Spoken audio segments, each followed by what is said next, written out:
As vendas desses coentros e sal do filho de Filomena tá fazendo sucesso, viu? Ele passa a noite vendendo, o povo da vila estão todos tomando sopa por causa desse coentro. Tô tão curioso para provar desses temperos que vou mandar a Filomena e Raimunda fazer uma sopa e colocar esses temperos. Será que esses temperos presta mesmo? Calada, mulher, calada.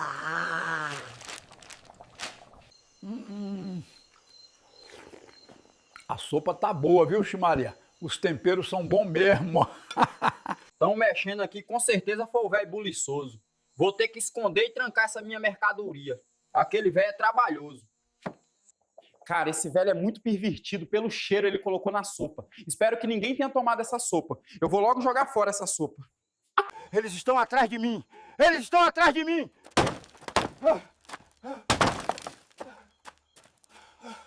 Aperte esse botão e desça esse avião. Tá chovendo muito.